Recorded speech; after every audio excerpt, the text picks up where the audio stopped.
guys, welcome to Shimmy Spice Cook with Huma. Today I am making lamb pulao or lamb rice pilaf. Kurdish girl, you have requested for this recipe. I'm sorry I'm calling you from your ID name because I don't know your real name. So here you go. I am doing this recipe upon your request. Please note down the recipe. Ingredients. Okay, over here I am taking about 3 cups, 3 measuring cups, not tea mugs, not teacups, but measuring cups.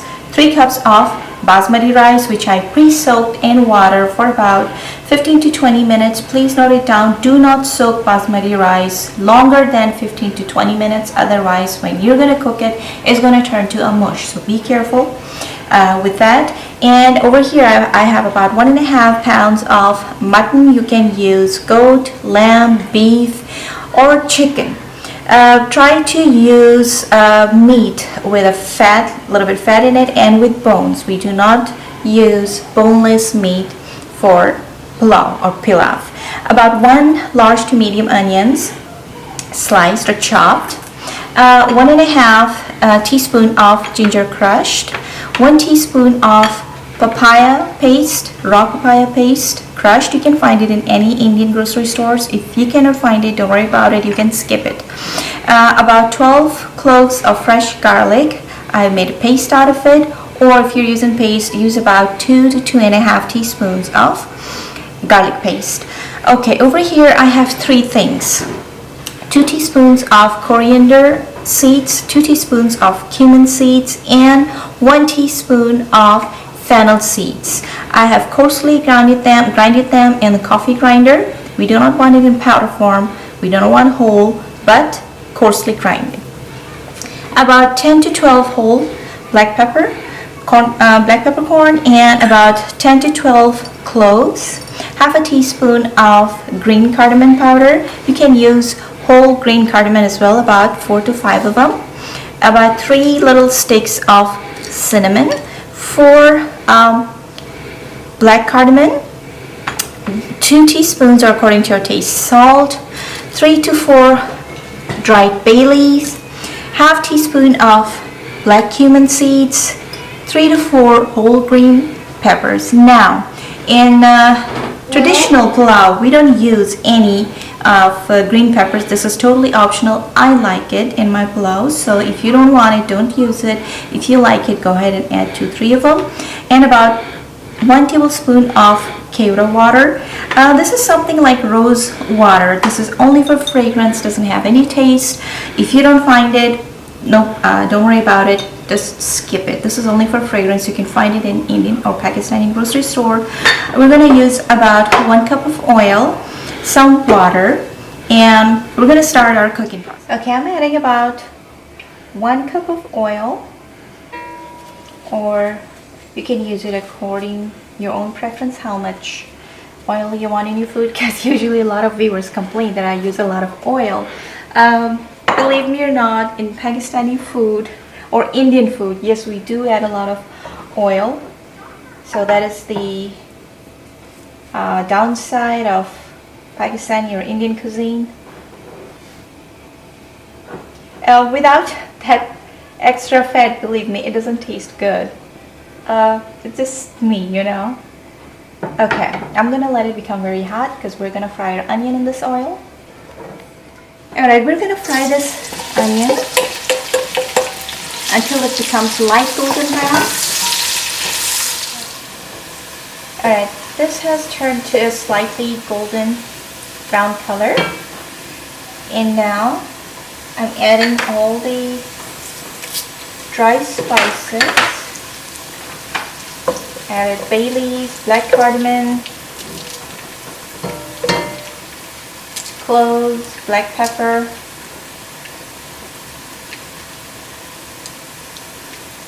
okay, green cardamom powder will go towards the end,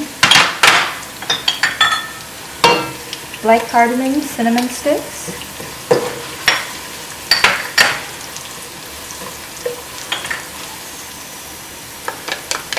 crushed ginger, garlic paste,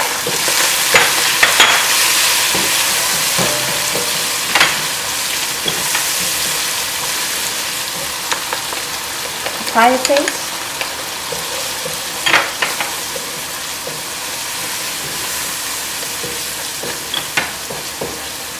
The combination of coriander seeds, cumin seeds, and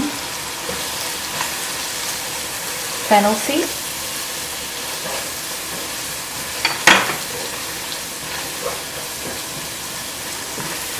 Now add the meat. We're going to cook it for 3-4 minutes along the spices. Alright, adding the salt. And now adding the green cardamom powder, the rest of the cumin and coriander mixture. Then I'm going to add about 3 to 4 cups of water.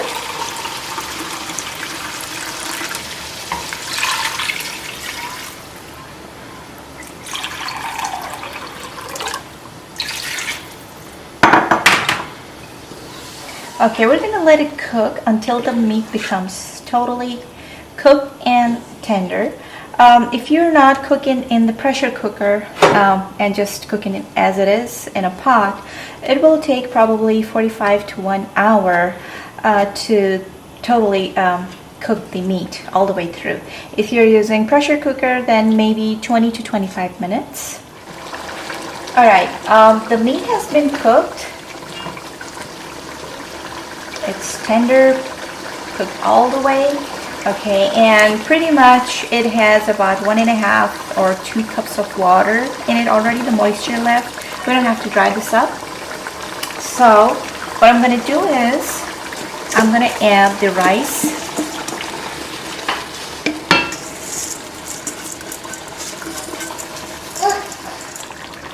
Okay, like I mentioned, it has already about 1.5 to 2 cups of water from the meat stock, and I'm going to add 3 more cups of water.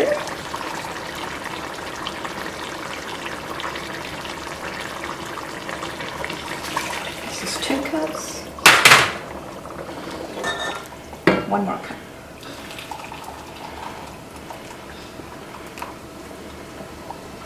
I'm adding hot water in it.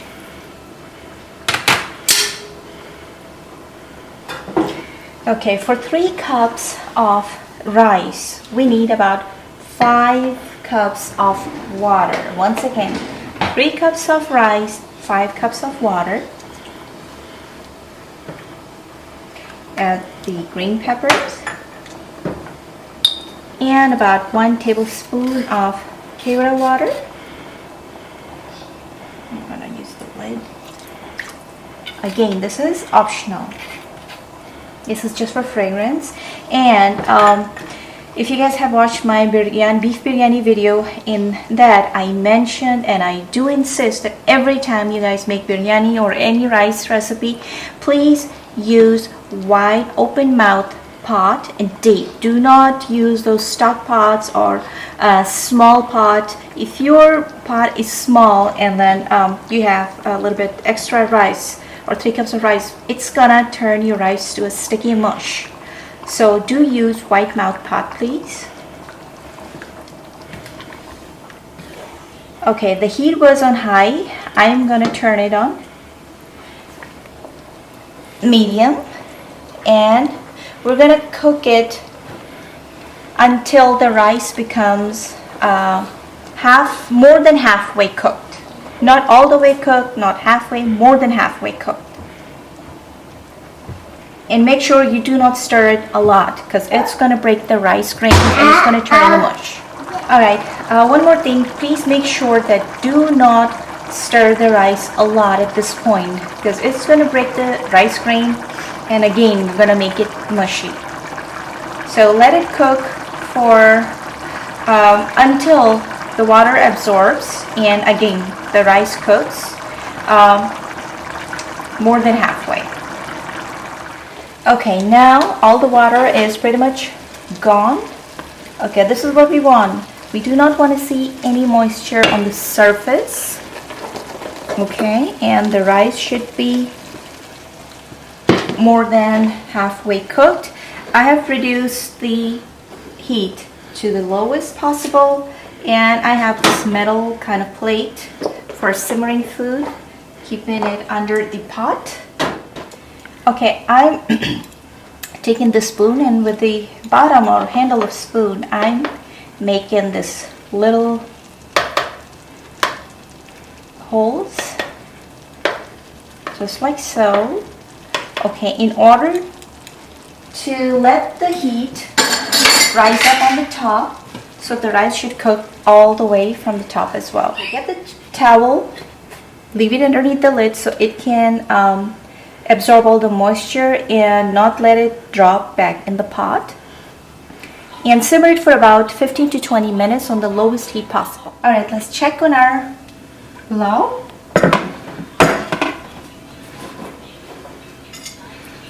Yep, it's perfectly cooked. And just turn off the stove and make sure when you're dishing out the rice, be careful so you don't break the rice grains. Alright guys, our mutton pulao is ready, and please give it a try. Very easy to make this recipe and very tasty as well. So please give me feedback that how do you like the recipes, and don't forget to subscribe. I'll see you guys next time. You guys take care. Bye.